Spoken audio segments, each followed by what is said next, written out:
था हर राह में, आस था हर चाह में, आस था हर भाव में, आस था सद्भाव में।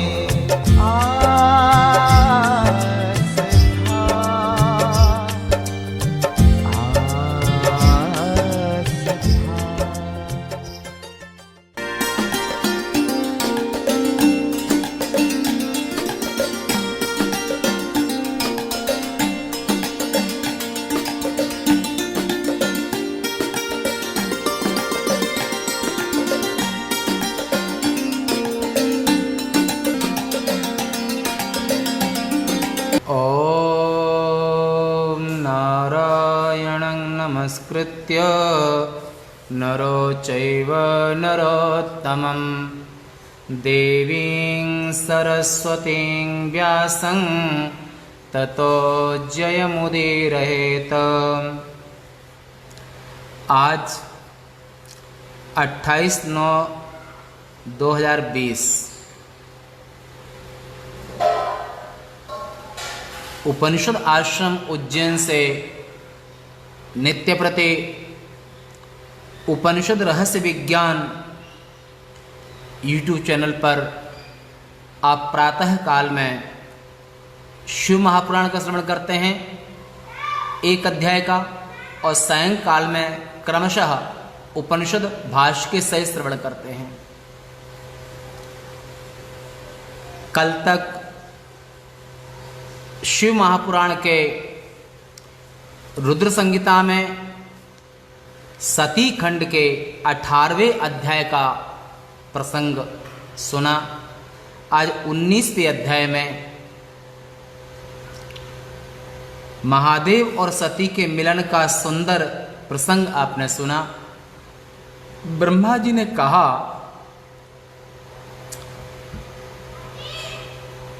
प्रसन्नता पूर्वक,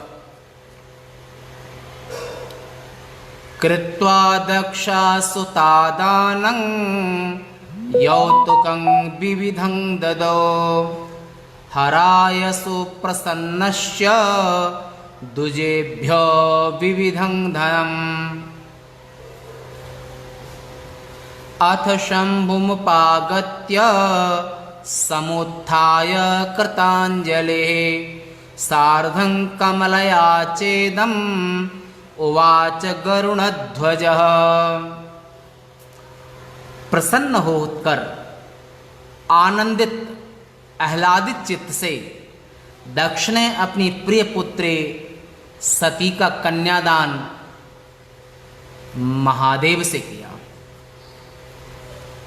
कन्यादान करके अनेक प्रकार के दहेज भी दिए और ब्राह्मणों को विविध प्रकार से दक्षिणाएं दी, सम्मान किया, वस्त्र आदि किए। उसके बाद लक्ष्मी जी के साथ विष्णु भगवान ने शिव जी के पास जाकर हाथ जोड़कर विनम्र भाव से कहा, हे देवाधिदेव, हे महादेव, हे दया के समुद्र, हे प्रभु, आप संसार के समस्त संसार के पिता हैं और सती माता हैं। आप दोनों सज्जनों के कल्याण के लिए, दुष्टों को दंड देने के लिए अपनी लीला से अवतार ग्रहण करते हैं। यह सनातन श्रुति है।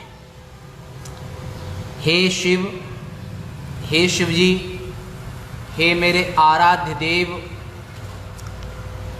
स्निग्ध नील अंजन के सदृश वर्ण वाली दक्ष पुत्री सती के साथ आप उस प्रकार शोभित हो रहे हैं जैसे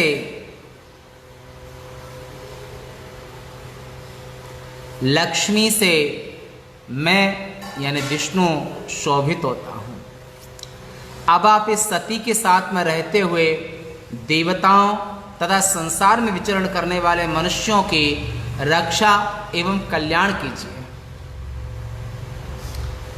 हे ईश, जो इस सती को, एक विशेष बात है, जो इस सती को देखकर और इसके गुणों को सुनकर और इसे प्राप्त करना चाहे उसका आप वध करें। ऐसा भगवान विष्णु ने शिव से प्रार्थना की। ऐसी हमारी प्रार्थना है। य एनं साभिलाषो वै दृष्ट्वा श्रुत्वा अथवा भवेत् तं हन्याः सर्वभूतेश विज्ञप्तेरिति मे प्रभो। ये प्रभो, आपके चरणों में ऐसी विनती है, सती के प्रति कोई भी कुदृष्टि करे, प्राप्त करना चाहे, काम भाव से इसको देखे, उसका आप वध कर दें। ये आपसे हम चाहते हैं।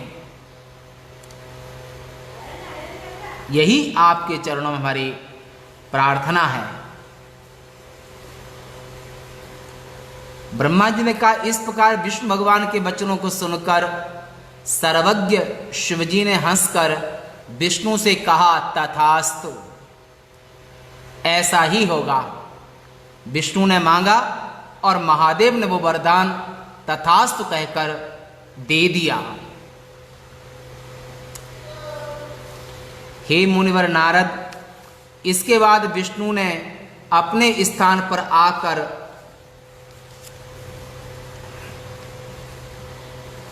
और उत्सव कराया। उस चरित्र को किसी के सामने प्रकट नहीं किया।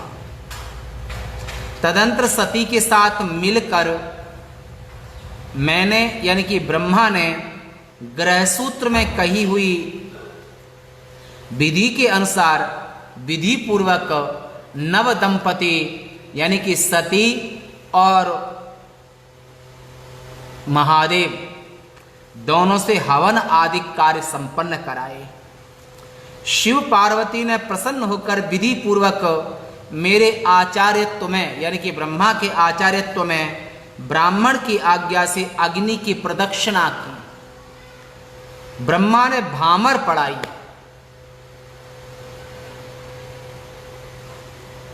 दक्ष ने कन्यादान किया। अग्नि को साक्षी बनाया। अग्नि, वेद मंत्र और ब्राह्मण साक्षी बने। अग्नि, वेद मंत्र और ब्राह्मण जिनकी शादी में साक्षी बनते हैं, उनके पुण्य और पाप में शेयर होता है। पति और पत्नी के बीच में जो पुण्य पाप होता है, उनमें एक दूसरे के पुण्य पाप का भागी होना होता है। और जो लव मैरिज करते हैं, कोर्ट मैरिज करते हैं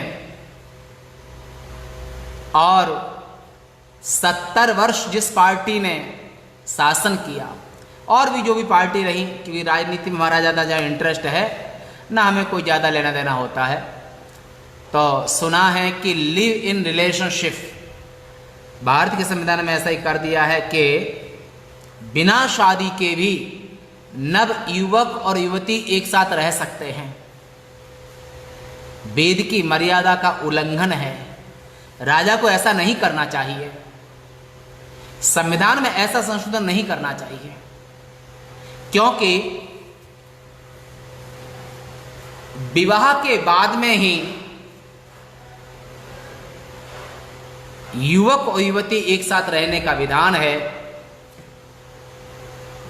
और किसी भी राजा का वेद मर्यादा का उल्लंघन करना उचित नहीं है। तो लिव इन रिलेशनशिप जो कानून बनाया है, ये कानून वैदिक संविधान के और वेद के विरुद्ध है और अनर्थ का कारक है कि इन्होंने आदर्श गृहस्थ आश्रम की मर्यादा का उल्लंघन किया है। और क्योंकि वेद तो संपूर्ण ब्रह्मांड का संविधान है, केवल भारत देश का नहीं, संपूर्ण मानव जाति का संविधान है। और वैदिक मार्ग के अनुसार जो ब्रह्मचर्य आश्रम है, गृहस्थ आश्रम है, वानप्रस्थ आश्रम है, संन्यास आश्रम है, और संपूर्ण, और वेद में ही पहला ये वेद वाक्य ही है कि मनुर्भव, पहले मनुष्य बनो। मनुष्य का अर्थ होता है कि तुम्हारा सो तुम्हारा, हमारा सो हमारा। देख पराई चू पड़ी, मत ललचावे जीव।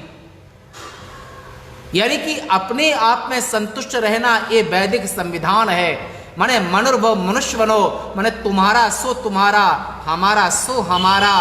और अगर ये सिद्धांत, ये नीति मानव जाति, चाहे वो ईसाई देश हो, चाहे वो मुस्लिम देश हो, चाहे अन्य देश हिंदू राष्ट्र हो, भारत तो हिंदू राष्ट्र है, था, आगे भी रहेगा। इसको आर्यावर्त कहते हैं। और यहाँ पर जो संचालन होता है यहाँ के पानी में, यहाँ की हवा में और यहाँ की मिट्टी में वो वाइब्रेशन, वो तत्व हैं कि यहाँ पर आस्था, प्रेम, मर्यादा, वेदों के प्रति निष्ठा ये कभी नष्ट नहीं हो सकती है। आर्यावर्त ये संपूर्ण पृथ्वी का 50 लाख करोड़ योजन की लंबाई चौड़ाई जिस पृथ्वी की है, और संपूर्ण पृथ्वी का नाभि केंद्र है आर्यावर्त। और एक बृहदारण्य उपनिषद में भी आप इस प्रसंग को देख सकते हैं, जो यजुर्वेदी बृहदारण्य उपनिषद है, कि उसमें भी हिमालय से लेकर के और कन्याकुमारी तक ये आर्यावर्त की सीमा है।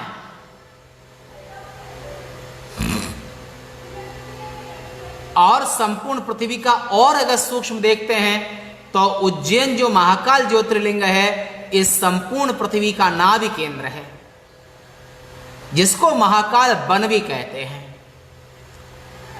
5 जगह पर दीपक जलाओ, साधना में, यज्ञ में, अनुष्ठान में जलाओ या न जलाओ, कोई आवश्यकता नहीं है। कुरुक्षेत्रे प्रयागे च गंगा सागर संगमे, उज्जैन्याम माने महाकाल वन में, और वाराणसी माने काशी, 2 ज्योतिर्लिंग काशी और उज्जैन, प्रयाग, कुरुक्षेत्र और गंगा सागर। दीप स्थानं न विचिंतयेत, इन जगहों पर दीप स्थान, दीपक ये स्वयं प्रकाशित भूमि है। ये दोनों तो ऊसर कहे गए हैं, महाकाल वन और आनंद वन। काशी को आनंद वन कहते हैं और उज्जैन को महाकाल वन कहते हैं। तो यहां पर दीप स्थानं न विचिंतयेत वैदिक मर्यादा है। और वही वेद की मर्यादा है मनुर्भव, मनुष्य का पहला और अंतिम दायित्व है। अगर तुम देवता ना बन सको, अन्य न बन सको, ब्रह्म न बन सको, ब्रह्म भाव में न रह सको, तो मनुष्य तो बनो। और मनुष्य का अर्थ है कि तुम्हारा सो तुम्हारा, हमारा सो हमारा। लड़ाई झगड़े शांत हो जाएंगे अगर वैदिक मर्यादा को माना संपूर्ण मानव जाति ने। और मनुष्य बनने का अधिकार, मनुष्य मानव ईसाई भी है, मानव मुसलमान भी हैं, मानव हिंदू भी हैं, और जैन, बौद्ध, पंजाबी, ये सब तो हिंदू ही है। सब हिंदू है, आदिवासी सब हिंदू में आते हैं।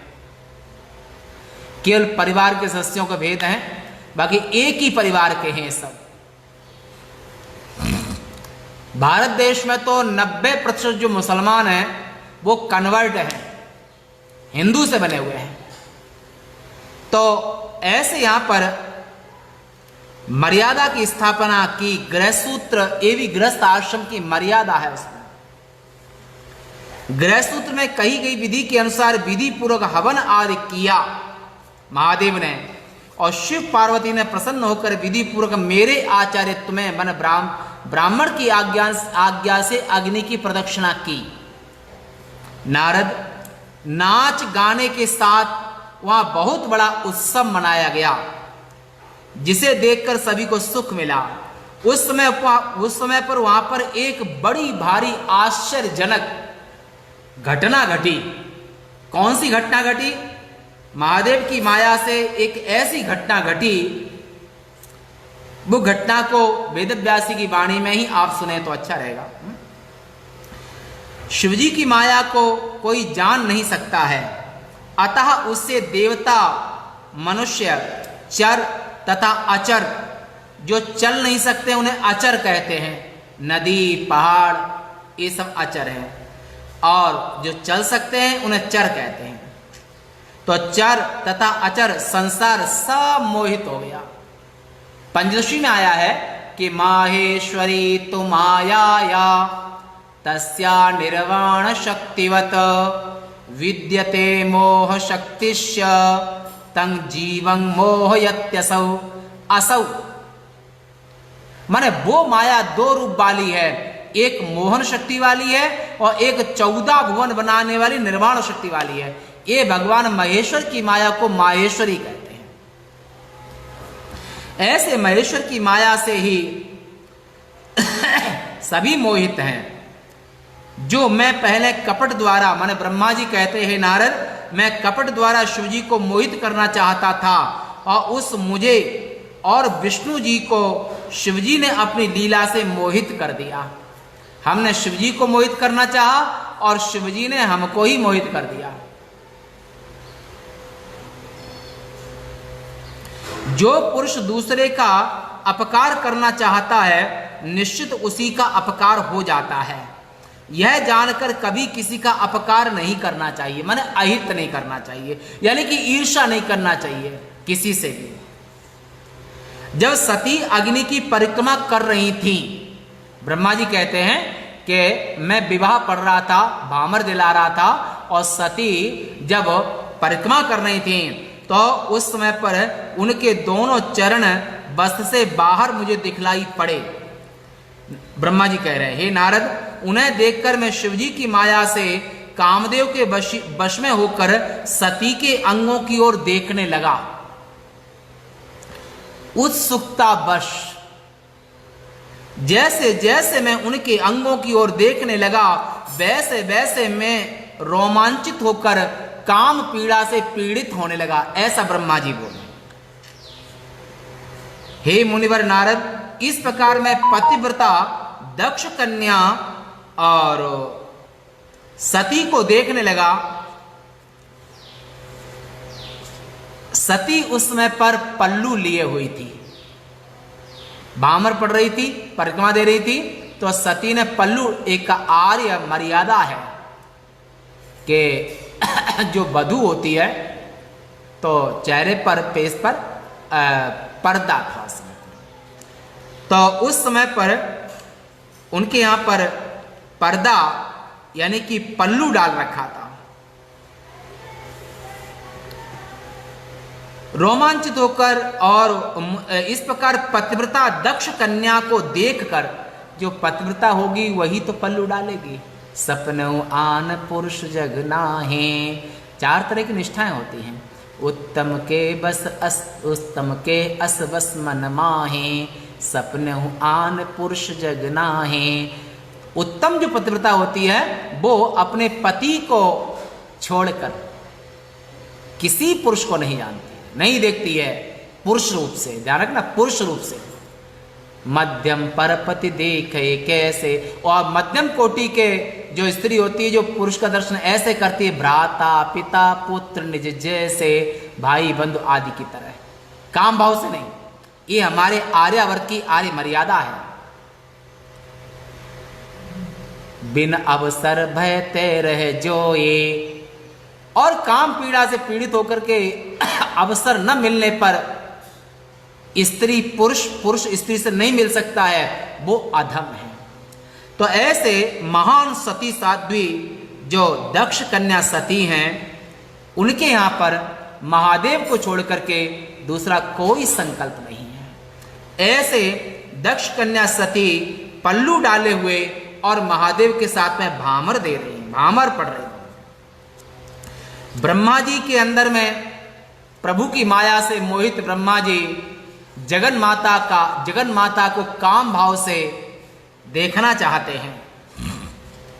काम पीड़ित होकर उनके मुख को देखने की इच्छा करने लगा ब्रह्मा जी, और मैं शिवजी से पहले भी लज्जित होकर सामने से उनका मुख नहीं देख सका, और वे भी लज्जा से युक्त होने के कारण मुख नहीं खोल रही थीं सती माता। और उसके बाद सती का मुख देखने के लिए काम पीड़ित मैंने एक अच्छा उपाय सोचा कि वहां पर खूब धुआं कर दिया। आचार्य थे, धुआं कर दिया, पर्याप्त गीली लकड़ियां अग्नि में डाल दी और उसमें घी थोड़ा सा डाला, जिससे गीले द्रव्यों से उत्पन्न धुआं चारों ओर फैल गया और वेदी के आसपास की भूमि अंधकार युक्त हो गई। तब अनेक प्रकार की लीला करने वाले प्रभु शिवजी ने अपने हाथों से दोनों नेत्र ढक लिए। हे मुनिवर नारद, काम पीड़ित मैंने, यानी कि ब्रह्मा जी ने काम पीड़ित मैंने वस्त्र को हटाकर प्रसन्नचित होकर सती के मुख को देखा। हे तात नारद, मैंने बार बार सती के मुख को देखा, फिर मैं इंद्रिय जनित विकार को प्राप्त हो गया। ब्रह्मा जी कहते हैं फिर इंद्रिय मन काम पीड़ा से पीड़ित, उसे देखने से बर्फ के सदृश ब्रह्मा जी का वीर्य 4 बूंद भूमि पर गिर गया। तब ब्रह्मा जी शंका युक्त होकर चुपचाप आश्चर्यचकित हो गए और ब्रह्मा जी कहते हैं कि उस वीर को इसलिए ढक दिया ब्रह्मा जी ने ही, जिससे कोई और न जान सके। उसके बाद भगवान शिव ने दिव्य दृष्टि से उस ब्रह्मा का वीर स्खलित जान करके क्रोध से यह कहा ब्रह्मा को, हे पापी ब्रह्मा, तुमने यह नीच कर्म क्यों किया? जो मेरे विवाह में मेरी पत्नी का मुख प्रेम से क्यों देखा? ऐसा ब्रह्मा से प्रश्न किया। क्या तुम यह समझते हो कि शिवजी इसे नहीं जाने? संसार में ऐसा कौन कर्म है जो मुझे मालूम नहीं है? ऐसा शिवजी ने ब्रह्मा को बहुत डांटा। हे मूर्ख ब्रह्मा, तूने तीनों लोकों में जो भी स्थावर जंगम रूप है उन सब में मैं उस प्रकार रहता हूं जैसे कि तिलों में तेल रहता है, दूध में घी रहता है। तिलेषु तैलम ददनीव सर्पे, ये श्वेता शतुर उपनिषद का ये संगीता भाग का मंत्र है कि परमात्मा महादेव के उपनिषद आराध्य देव महाकाल ही हैं। उपनिषदें भगवान महादेव की ही व्याख्या करती हैं, तो उन्हीं उपनिषद जिसमें यानी कि श्वेता शतुर उपनिषद में कहा है कि तिलेषु तैलम दधिनीव सर्पे, सर्पी हो ना मक्खन, दही में मक्खन, तिलों में तेल, ऐसे ही महादेव चर अचर जड़ चेतन सब में वो एक रस होकर के व्याप्त रहते हैं। ब्रह्मा जी ने कहा विष्णु प्रिय हैं, जिनको ऐसे शिवजी मुझसे यह कहकर विष्णु के वचनों का स्मरण करते हुए मुझे अपने शूल से मारने के लिए तैयार हो गए महादेव, कि तूने हमारी धर्म पत्नी के ऊपर कुदृष्टि की, और पति का दायित्व भी बनता है अपनी पत्नी की रक्षा करना। सृष्टि के आरंभ में महादेव ने भी ऐसा ही किया। हे नारद, जब शिवजी ने मुझे मारने के लिए शूल उठा लिया तो मरीचि आदि ऋषि जो मेरे पुत्र हैं उन्होंने हाहाकार कर दिया वहीं पर विवाह मंडप में। फिर सभी देवताओं और ऋषियों ने डरकर क्रुद्ध हुए शिवजी की हाथ जोड़कर विनम्र भाव से शिवजी के शरणागत हो गए और होकर उनकी स्तुति करने लगे। देवताओं ने कहा, हे देवाधिदेव महादेव शरणागत वत्सल, हे ईश महेश्वर, आप ब्रह्मा जी की रक्षा कीजिए। हे महेश, आप जगत के पिता और सती जी जगत की माता हैं। जगन माता भी जगन माता हैं, सती जी जगत की माता हैं। हे प्रभु, ब्रह्मा विष्णु आदि देवता सभी आपके दास हैं, पुत्रवत हैं। आप अद्भुत आकृति तथा लीला वाले हैं। आपकी माया भी आश्चर्यजनक है। जो आपके भक्त नहीं हैं वे सभी उससे मोहित हो जाते हैं। ब्रह्मा जी ने भी इस प्रकार दीन भाव से देवताओं और मुनियों ने क्रोधपूर्ण महादेव की स्तुति की। दक्ष प्रजापति शंकित होकर बार बार हाथ उठाकर और समीप में आकर शिवजी से ऐसे कहने लगे, हे महादेव, हे मेरे आराध्य देव, आप ऐसा मत कीजिए, मेरे पिता ब्रह्मा को मृत्युदंड मत दीजिए। ऐसे दक्ष माने जो महादेव के ससुर हैं, सती के पिता हैं, उन्हें हाथ जोड़ करके विनम्र भाव से महादेव से प्रार्थना की, हे जगन्नाथ, हे देवादिदेव, आप मेरे पिता ब्रह्मा का अपराध तो है, पर आप उनको मृत्युदंड मत दीजिए। उसके बाद जब शिवजी ने देखा कि दक्ष प्रजापति सामने आए और विष्णु जी की प्रार्थना का भी उन्हें स्मरण हुआ, जो पहले विष्णु ने वचन ले रखा था, इसी अध्याय के आरंभ में सुना आपने, तब वे दक्ष से अप्रिय वचन बोले। शिवजी ने कहा कि मेरे अत्यंत भक्त विष्णु ने जो अभी कहा उसे हे प्रजापति मैंने स्वीकार करके तथास्तु कह दिया। मैंने सती को जो कुदृष्टि से देखेगा, काम भाव से देखेगा, प्राप्त करना चाहेगा, उसे मार डालना, ऐसा विष्णु ने वचन ले रखा है और उस वचन को हमने तथास्तु कह दिया है। विष्णु जी ने कहा था कि हे प्रभु, जो भी सती को काम वासना से देखेगा उसका आप वध करें। तदनुसार मैं ब्रह्मा को मारकर उस वचन को सत्य करता हूं। सती को काम भावना से देखकर और वीर त्याग करने वाले अपराधी ब्रह्मा का मैं अवश्य वध करता हूं। ब्रह्मा जी ने कहा, देवताओं के स्वामी महादेव के क्रोधित होकर इतना कहने पर देवता, मुनि, मनुष्य सभी थर थर कांपने लगे। उसी विवाह मंडप में बड़ा हाहाकार मच गया, चारों ओर उदासीनता छा गई और उनकी माया से मोहित हुआ मैं अत्यंत व्याकुल हो गया। ब्रह्मा जी कहते हैं, फिर शिवजी को प्रसन्न करने में कुशल विष्णु भगवान ने इस प्रकार ब्रह्मा को मारने के लिए तत्पर शिवजी को प्रणाम करके उन्हें प्रसन्न किया।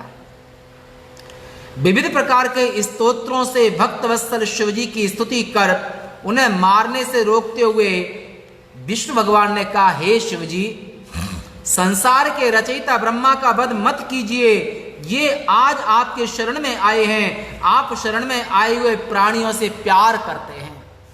शरणागत वत्सल भगवाना, हे नाथ, हे शिव, आपकी ही मर्यादा बनाई हुई है कि शरण में आए हुए को आप अभयदान दे देते हैं। ये ब्रह्मा अपराधी हैं, अपराधी होने के बावजूद भी आपके शरणागत भक्त हैं। मैं आपका अत्यंत प्रिय भक्त हूं, अतः मुझे भक्तराज कहते हैं। आप मेरी प्रार्थना को स्वीकार कर मेरे ऊपर कृपा कीजिए। हे नाथ महादेव, मेरी और बात भी सुनिए। शिवजी, मेरे ऊपर कृपा कर उसे स्वीकार कीजिए। हे शिवजी, यह चार मुख वाला ब्रह्मा प्रजा की सृष्टि करने के लिए उत्पन्न हुआ है। इसे मार देने पर इस समय दूसरा कोई प्रजा सृष्टा नहीं है, दूसरा ब्रह्मा भी नहीं है जो सृष्टि कर सके। हे नाथ महादेव, आपकी आज्ञा से हम तीनों देवता सृष्टि, पालन, संहार रूपी कार्यों को बार बार करेंगे और इन्हें मार देने पर आपके सृष्टि कार्य को कौन करेगा? इसलिए सृष्टि, पालन, विनाश करने वाले आप इसे मत मारिए। इसी ने दक्ष की कन्या सती को आपकी पत्नी बनाया है। ब्रह्मा जी ने कहा, विष्णु द्वारा की गई इस प्रकार स्तुति को सुनकर दृढ़व्रत शिवजी उन सबके सामने कहने लगे। शिवजी ने कहा कि देवताओं के देव रमापति, मेरे प्राण प्रिय, इस दुष्ट को मारने से मुझे मत रोकिए।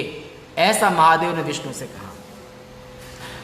मैंने पहले तुम्हारी जिस प्रार्थना को स्वीकार किया था उसे मैं इस दुष्ट ब्रह्मा को मारकर पूरी करूंगा। अब मैं ही जड़ चेतन संपूर्ण सृष्टि की रचना किया करूंगा अथवा अपने तेज से दूसरे सृष्टिकर्ता ब्रह्मा की सृष्टि करूंगा। इस ब्रह्मा को मारकर अपने प्रण को पूरा कर मैं एक सृष्टिकर्ता ब्रह्मा की रचना करूंगा।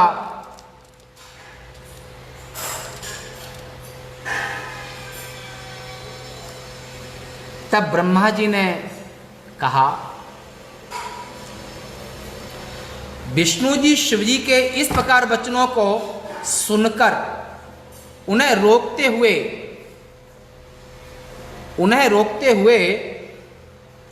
मंद मंद मुस्कुराते हुए बोले। विष्णु ने कहा, हे विनाश के देवता रुद्रदेव, प्रतिज्ञा की पूर्ति दूसरों में की जाती है, हे प्रभु वह अपने व्यक्ति के ऊपर नहीं की जाती है। हम तीनों देव आपसे दूर नहीं हैं, हम तीनों एक ही रूप वाले, आप ठीक ठीक विचार कीजिए। त्रयो देवा वयं शंभो त्वत् आत्मानः परा नहीं, एक रूपा न भिन्नाश्च तत्वतः सुविचारय। हे नाथ, आप विचार करें, ब्रह्मा आपके ही स्वरूप हैं, मैं भी आपका पुत्र हूं और मेरे पुत्र ब्रह्मा हैं, और आप अपना ही वध करना चाहते हैं। फिर अपने अत्यंत प्रिय विष्णु के वचनों को सुनकर अपनी मानसिक स्थिति को स्पष्ट करते हुए शिवजी ने कहा, सभी भक्तों के स्वामी हे विष्णु, यह ब्रह्मा मेरी आत्मा कैसे हो सकता है? यह तो मुझसे सर्वथा भिन्न प्रतीत हो रहा है। ब्रह्मा जी ने कहा। इस प्रकार जब शिवजी ने सबके सामने कहा, तब उन्हें प्रसन्न करते हुए विष्णु ने कहा, हे परमेश्वर, न ब्रह्मा आपसे अलग हैं, न आप उनसे भिन्न हैं, इसी प्रकार न मैं आपसे अलग हूं, न आप मुझसे अलग हैं। हे सर्वज्ञ, हे परमेश्वर, हे सदाशिव, हे मेरे आराध्य देव महादेव, आप सब जानते हैं, फिर भी यह मेरे मुख से सुनना चाहते हैं। सभी देवता तथा मुनिजन सुन लें, मैं अपने मन में शिव तत्व को धारण कर आपकी आज्ञा से ही कह रहा हूं। ऐसा विष्णु भगवान ने कहा। हे प्रभु, हे प्रधान, हे जगन्नायक, भाग अभाग रूप वाले ज्योतिर्मय स्वरूप आपके अंश ही हम तीनों देवता हैं। हम तीनों देवता आपके ही अंश हैं। आप कौन हैं, मैं कौन हूं, ब्रह्मा कौन है, यह प्रश्न व्यर्थ है। इसकी मीमांसा पहले हो चुकी है शिवपुराण के आरंभ में। आप वहां से भी सुन सकते हैं यूट्यूब चैनल पर, जो कि उसमें उपनिषद रहस्य विज्ञान जो प्रस्थान त्रय के लिए है, वैदिक संस्कृति के लिए है, और वैदिक बांग में उसमें आप क्रमशः सुन सकते हैं। भाष्य के सहित, शांकर भाष्य के सहित उपनिषदें सुन सकते हैं। आप परमात्मा हैं, आपसे ही इन तीनों की उत्पत्ति, सृष्टि, स्थिति, विनाश कार्यों के लिए हुई है। आप अपने से अपने स्वरूप का विचार कीजिए महादेव। आपने अपनी लीला से रूपों को धारण किया है। आप तो सगुण ब्रह्म के रूप में एक हैं। हम तीनों आपके अंश से उत्पन्न हुए हैं। हे शिवजी, जिस प्रकार एक शरीर के सिर, गर्दन आदि अनेक अंग होते हैं, उसी प्रकार हम तीनों आपके ही अंग हैं, जो ज्योतिष स्वरूप, आकाश स्वरूप, शरीरधारी और पुराण का अर्थ किया अनादि। पुराण का न आदिर यस्य विद्यते अनादि, तो पुराण का अर्थ यहाँ पर व्यास जी ने अनादि। कूटस्थ, अव्यक्त, न व्यक्तम अव्यक्तम, जो आंख से दिखाई नहीं देता फिर भी होता है सत्ता रूप में। अव्यक्त, अनंत, नित्य, दीर्घ, ह्रस्व आदि विशेषणों से रहित हैं। और श्रुति भी कहती है, नो वर्धते न कनियानो भवति। शिव तत्व में न वो बढ़ता है न घटता है। अणोरणीयान महतो महियान, हे शिव, आप अणु से अणु हैं और बृहत से बृहत हैं। ह्रस्व आदि विशेषणों से आप रहित हैं। वे ही शिवजी हैं और उन्हीं से यह चर अचर जगत उत्पन्न हुआ है। ब्रह्मा जी ने कहा, हे मुनिवर नारद, विष्णु जी की इन बातों को सुनकर प्रसन्न हुए शिवजी ने मेरा वध नहीं किया और उन्होंने मुझे माफ क्षमा कर दिया। क्षमा बड़न को चाहिए, बड़े लोग तो छोटों को क्षमा करते हैं। हमने भी प्रार्थना किया, विष्णु ने प्रार्थना किया, और महादेव तो करुणा के सागर हैं, भक्त वत्सल हैं, शरणागत दीन वत्सल है। ऐसे महादेव ने मेरे जघन्य पाप को भी उन्हें माफ कर दिया। हे नारद, वे महादेव का हृदय अनंत है, उनके हृदय की कोई था नहीं है। वे शरणागत वत्सल भगवाना, और उन्होंने हमारी महान जघन्य अपराध को भी माफ कर दिया। आज आपने शिव महापुराण में सती विवाह शिवलीलावरण नामक 19वां अध्याय श्रवण किया। 20वें अध्याय का प्रसंग आप कल श्रवण करेंगे। थोड़ा किन्हीं थोड़ा कुछ काम चल रहा है तो उसे कारण लेट हो जाते हैं, और नहीं तो ये लगभग 9:30 के बीच में आरंभ कर ही देते हैं, परंतु थोड़ा काम ये पूरा हो जाएगा फिर टाइम शुरू करेंगे। आज की सेवा यहीं तक, शेष वार्ता कल। पूर्णमदः पूर्णमिदं पूर्णात् पूर्णमुदच्यते पूर्णस्य पूर्णमादाय पूर्णमेवावशिष्यते। ओम शांति शांति शांति। श्री महाकाल महाराज की जय।